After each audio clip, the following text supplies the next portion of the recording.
My name is Tim Gilbert, and I'm a senior at DePaul. This is Mila. She's my 8-month-old Jack Russell Terrier. I've had her now for 4 months. I got her in the middle of the summer. When I grew up, I had 2 dogs, and it was with my parents, and you know, as a kid growing up, I never really took that much care of them.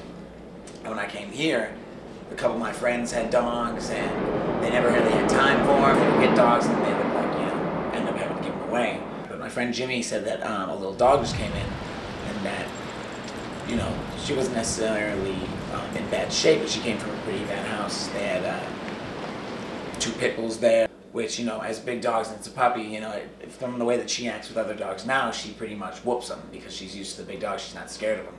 But she also had a toddler there, which would catapult her across the room, and you know, I think that they neglected her. That was definitely one of the main reasons. You know, she's a little bit smaller. They weren't exactly what she expected. She's a pretty high maintenance dog.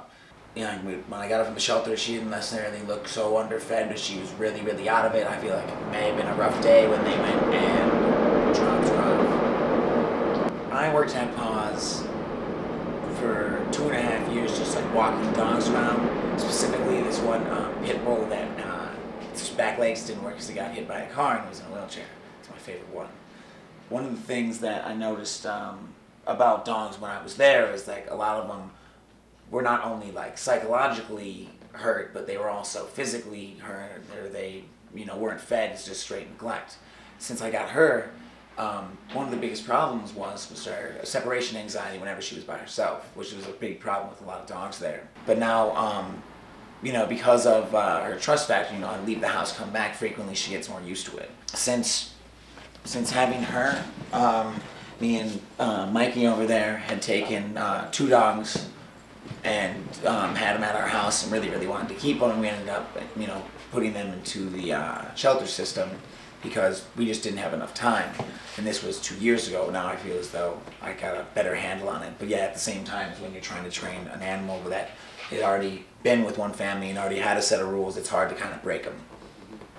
When I think of me as a freshman or a sophomore, I don't think that I could have been able to handle a dog, especially one like this. But you know, it takes a lot of time to train her, as I said before. You know, I'm the only one that she's depending on. I'm the only one that comes home. When I leave the house, she has to be in a cage because I don't, you know, necessarily, you know, her being so young, I still don't trust her in the house by herself, being unsupervised. And so when I think of dog abuse, as far as with dogs that I've seen, a lot of the rescue dogs that we'll see are coming from single-family homes to other single-family homes, and a lot of them, like, for example, my friend Dallas's dog Tank came and its tail was half bit off and its ear was cut off and had a huge scar across its face from only just being in the shelter and with what happened before.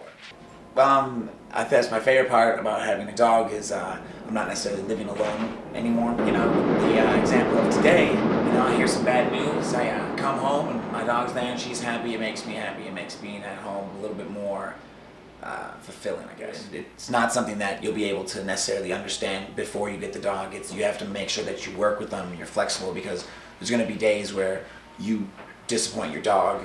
There's going to be days when your dog disappoints you, and you just got to kind of work with that.